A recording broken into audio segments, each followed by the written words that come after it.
Selamat datang di kanal YouTube Rumah Solusi Indonesia Catatan Kehidupan. Hari ini di waktu subuh tanggal 26 Juli 2024, tepatnya hari Jumat, saya membuat video ini jam 02.32, jam setengah 3 subuh. Tidak lain tidak bukan, video ini saya berikan judul "Saya mohon dukungan doanya untuk kedamaian arwah almarhum papa saya yang hari ini tanggal 26 Juli 2024 26 Juli 2024 tepat atau genap 16 tahun berpulang meninggalkan kami, berpulang ke rumah Bapa di surga. Saya sedikit akan bercerita bahwa saya sangat berterima kasih karena saya mempunyai orang tua yang lengkap. Dalam arti lengkap, mereka antara almarhum papa saya dengan mama saya yang saat ini masih hidup, walaupun mungkin di perjalanan kehidupan mereka, seperti yang sudah saya bahas di kanal YouTube Rumah Solusi Indonesia Catatan Kehidupan, banyak sekali penyelesaian hubungan antara suami istri itu menggunakan metode yang kurang tepat menurut saya. Dengan tidak 100%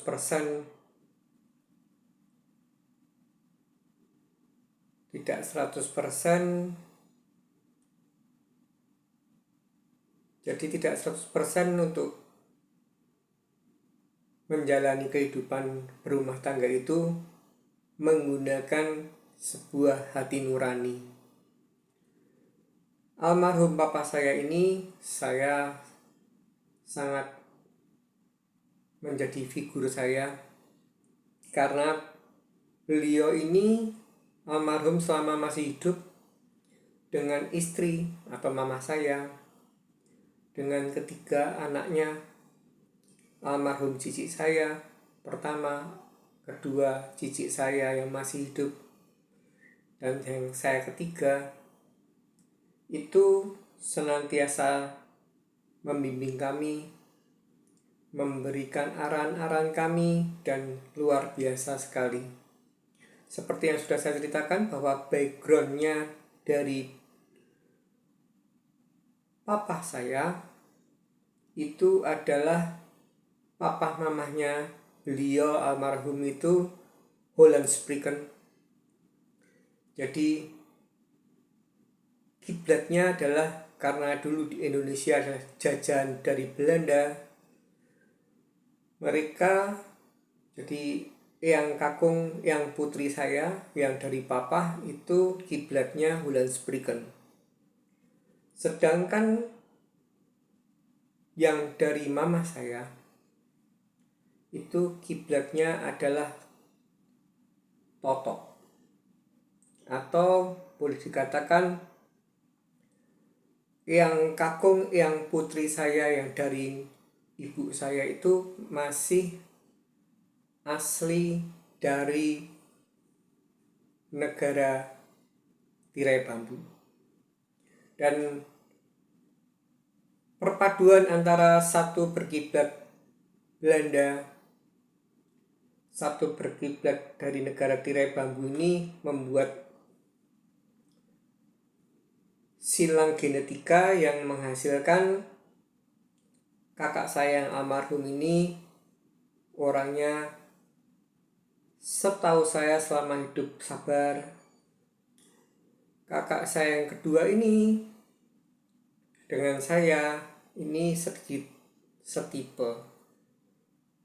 Jadi kalau yang sabar menurut ngikuti alurnya Holland Spreken ini lebih condong ke kakak saya yang pertama yang almarhum. Sedangkan saya dan kakak saya yang kedua ini lebih condong kiblatnya adalah Toto, atau kiblat menjalankan kehidupan dengan sistem yang keras, atau menjalankan kehidupan dengan sistem yang saklek. Saklek itu tidak bisa ditawar, dan itu tidak artinya saya, cicit saya itu turunan atau lebih spesifik ke mamah saya. Jadi emosinya mudah tersulut, dan ketika emosi itu tersulut juga kadang-kadang kesantunannya tidak sebagus seperti pola asuhnya Holland Spreken atau cara Belanda.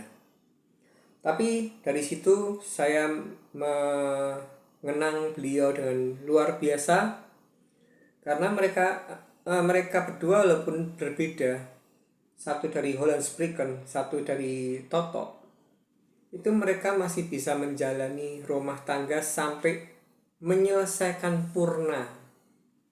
Artinya saya mengakui bahwa saya orang yang kurang beruntung. Papa saya almarhum sudah berhasil mengakhiri pertandingan dengan sempurna, berhasil menjadi seorang suami, berhasil sebagai seorang papa, dan berhasil sebagai seorang opa dari 7 cucu. Jadi anak saya 3, anak cicit saya yang kedua 3, dan anak almarhum cicit saya yang pertama cuma 1. Dan itu ingin sekali saya tiru, tapi kenyataannya bahwa sekarang ini sudah tidak bisa saya tiru, karena saya gagal sebagai seorang suami. Walaupun saya yakin, saya percaya bahwa itu semua adalah sudah ada salib yang harus kita panggul masing-masing, sehingga kalau dikatakan ini sebuah tragedi juga tragedi, tapi yang dari saudaranya papa saya almarhum sampai hari ini, dan semoga sampai akhir, tidak ada adik sepupu saya, baik itu yang laki, baik itu yang perempuan, yang bercerai. Dan kalau dari mama, adik sepupu saya, kakak sepupu saya masih ada yang mengalami nasib seperti saya, bercerai. Dan itu semua saya ceritakan sekilas saja, bahwa itulah perjalanan kehidupan. Dan saya pun kalau dibandingkan dengan papa saya almarhum, artinya saya pun juga harus mengakui secara gentleman, tidak boleh sebagai seorang pecundang, saya juga tidak sempurna dalam membesarkan, mengentaskan anak-anak saya. Terutama ada wejangan yang sudah saya langgar dari papa saya, ketika saya tersulut emosi, saya ketika berselisih paham dengan anak saya yang terakhir, yang paling kecil, selisih pahamnya cukup frontal, itu saya sempat melakukan sebuah larangan keras dari almarhum papa saya untuk tidak menyakiti anak, dengan cara memberikan sebuah nasihat, tidak perlu menggunakan tekanan verbal atau fisik. Tapi kenyataannya, karena saya single parent, saya sudah berusaha juga mencontoh almarhum. Almarhum ini dari almarhum cicit saya, kemudian cicit saya yang kedua, dan saya sendiri. Kami bertiga tidak pernah tidak diantar atau tidak dijemput, baik itu sekolah, baik itu kegiatan ekstrakurikuler, baik itu main ke tempat teman, baik itu les tambahan.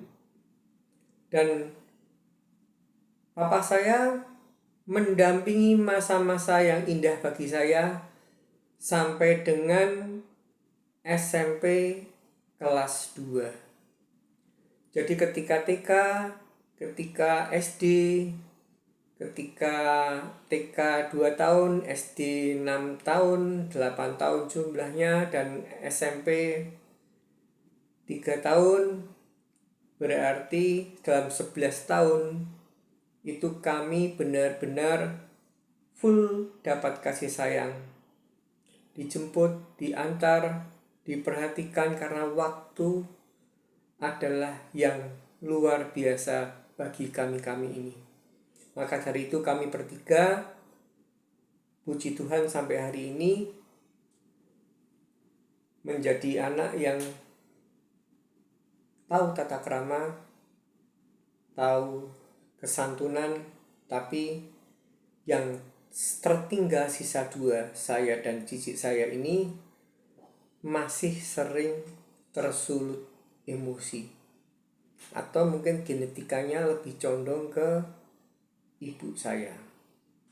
Oke, itu adalah sekilas dari cerita kehidupan saya, bahwa hari ini tanggal 26 Juli 2024, 16 tahun yang lalu, 26 Juli 2008, ketika itu saya belum bercerai, kami mengalami sebuah duka cita yang luar biasa. Ketika itu almarhum belum tua, meninggal di umur 60, dan dikarenakan sebuah penyakit paru-paru, dan akhirnya juga bukan karena paru-paru saja, karena almarhum ini sangat sayang sama anak-anaknya, dan kebetulan yang meninggal duluan itu adalah kakak saya yang pertama karena gangguan penyakit jantung. Dan oleh karena itu, karena papa saya mungkin merasa terguncang, merasa sedih, merasa kehilangan, dan akhirnya beliau menjadi kesehatannya drop, dan akhirnya juga sakit, dan hanya terpaut dengan almarhum cicit saya, hanya terpaut 7 tahun atau 5 tahun kemudian. Akhirnya papa saya menyusul berpulang ke rumah papa. Besar harapan saya kepada seluruh penonton kanal YouTube Omah Solusi Indonesia, Omah Solusi Indonesia Foundation, Rumah Solusi Indonesia Catatan Kehidupan, dan seluruh penonton pemirsa. Hari ini saya meminta tolong untuk mendoakan ketenangan arwah dari almarhum Bapak T. Eng Liang. Semoga almarhum Bapak T. Eng Liang beristirahat dengan damai di surga, dan semua dosa dan perbuatan yang pernah dilakukan diampuni oleh Yang Maha Kuasa Tuhan Yesus Kristus, dan mereka sudah tenang di rumah Bapa. Yang saya sebut mereka adalah cicik saya dan papa saya. Semoga video ini Anda bisa mencerna, bisa membantu, dan bisa memahami bahwa kematian itu yang hilang adalah raganya, tapi hubungan, rasa kangen, rasa sayang, rasa memori-memori yang ada di dalam kehidupan selama saya ditemani sampai akhirnya menikah di usia 26, itu saya tidak pernah melupakan apa yang telah dilakukan oleh almarhum papa saya.